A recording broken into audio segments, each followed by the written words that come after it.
Balaghat police ने जिले के विभिन्न मंदिरों में हुई चोरी की घटनाओं का खुलासा करते हुए अंतर्राज्यीय गिरोह का पर्दाफाश किया है। पुलिस ने इस मामले में 2 नाबालिग सहित कुल 5 आरोपियों को गिरफ्तार किया।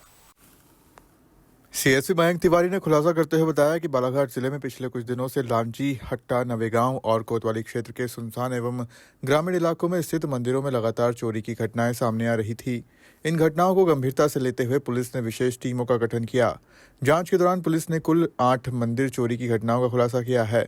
आरोपियों की गिरफ्तारी के लिए 5 विशेष पुलिस टीम का गठन किया गया था, जो लगातार मुखबिर तंत्र सक्रिय कर संदिग्धों से पूछताछ कर रही थी। पुलिस जांच में सामने आया कि आरोपी पहले सूने मंदिर की रैकी करते थे और बाद में रात के समय ताले तोड़कर चोरी की वारदात को अंजाम देते थे। गिरफ्तार सभी आरोपी महाराष्ट्र के थाना रावणवाड़ी क्षेत्र के निवासी बताए जा रहे हैं। आरोपियों के कब्जे से मंदिरों से चोरी किया गया चांदी का छत्र, मुकुट, कुंडल, आंख, अन्य चांदी का सामान और नकदी राशि बरामद की है। साथ ही घटना में प्रयुक्त मोटरसाइकिल और लोहे की रॉड भी जब्त की है। कुल जब्त मशरूका की कीमत लगभग 5 लाख रुपए आंकी गई है। से अंतर्गत बालाघाट जिले के विभिन्न विभिन्न स्थानों पर मंदिर चोरी की घटनाएं सामने आ रही थी। मंदिर चोरी अंतर्गत बालाघाट जिले के अंतर्गत लांजी थाने में 3 अपराध, हट्टा थाने में 3 अपराध और 1 अपराध कोतवाली और 1 अपराध नवेगांव थाना अंतर्गत दर्ज किया गया था। इसकी विवेचना के लिए वरिष्ठ अधिकारियों के निर्देशन में 5 पृथक टीमें बनाई गई थी, जो इनके लिए पृथक से प्रयासरत थे। इसी दौरान हमको जो मुखबिर से एक क्लू मिला कि कुछ लोग जो है मंदिर चोरी में इन्वॉल्व रहते हैं, उनसे तस्दीक की गई तो ये 3 लोग जो हैं राहुल बिसेन, विशाल रहंगडाले और लक्की सावनेर, ये तीनों निवासी हैं रावणवाड़ी जिला गोंदिया महाराष्ट्र के और 2 विरुद्ध बालक हैं। इन लोगों ने 5 लोगों ने मिलकर लगभग 8 जगह मंदिरों में चोरी की थी।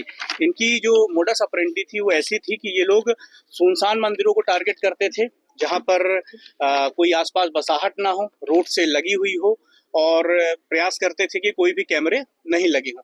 तो आप देखेंगे कि जो 8 मंदिरों हैं इनमें एक सिमिलरिटीज है कि ये थोड़ा गांव से सुनसान एरिया पर है और कोई रात को बहुत चहल पहल वाला स्थान नहीं होता। तो ये लोग पहले रेखी कर लेते थे कि किस मंदिर को टारगेट करना है, देन उसके बाद रात को ही अपनी वारदात को अंजाम देते थे।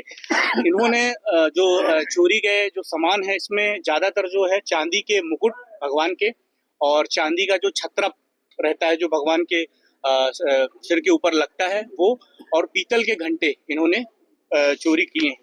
ऐसा अगर देखा जाए तो जैसे एक नवेगांव थाने में इन्होंने दान पेटी भी चोरी की थी, कुछ दूर ले जाकर उसको फेंक दिया था, उसमें जो भी कैश था उन्होंने निकाला था।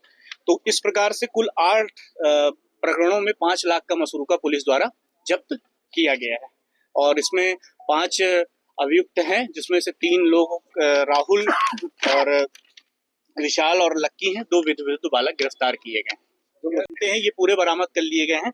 नवेगांव की चोरी में जो दान पेटी का पैसा है वो कुछ पैसा जब्त हो पाया, कुछ पैसा इन लोगों द्वारा खर्च करना बताया गया है। सर, ये अंतर्राज्यीय गिरोह था तो कोई लोकल में कोई सुनसान जगह या मंदिरों की जानकारी देने के लिए इनका कोई खबरी था, ऐसा कुछ जानकारी नहीं, ये स्वतः ही रेकी करते थे।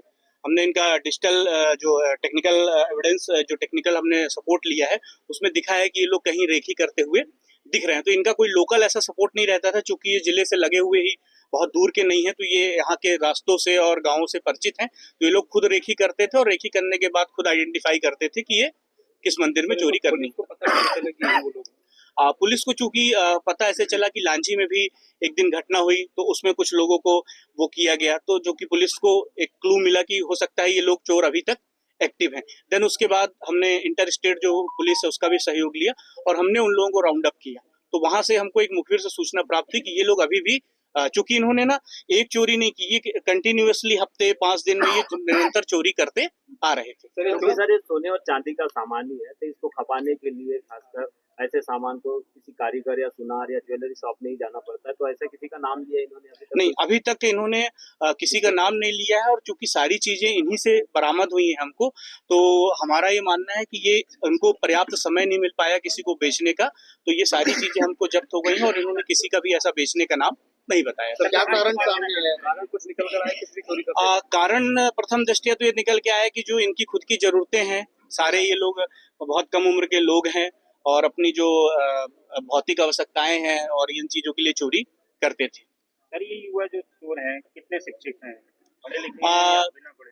बहुत कोई ऐसा कोई ग्रेजुएट या वो नहीं है। शिक्षित तो खैर सभी हैं, कोई 8वीं तक पढ़ा है, 7वीं तक पढ़ा है, बट ऐसी किसी ने कोई बहुत फॉर्मल एजुकेशन नहीं ले रखी है। उन्होंने भी इन लोग के ऊपर चोरी का सामान इन्होंने अपने घरों में, जो रावणवाड़ी में इनके अलग अलग मकान है, वहां पर इन्होंने रखे थे। सर, इन उन्होंने भी घटनाओं इनके से ऊपर पुलिस अपराध की दर्ज गश्ती और नाइट पेट्रोलिंग पर भी सवाल उठ रहे हैं, तो क्या पुलिस आगे रणनीति अपनाएगी स्ट्रेटजी, क्योंकि ऐसी सुनसान जगहों पर घटनाएं हाँ, बिल्कुल, जैसा मैंने आपको शुरुआत में बताया था कि इनका मोडस ऑपरेंडी ही यही है कि सुनसान जगहों पर गांव के बाहर उसको देखा जाए।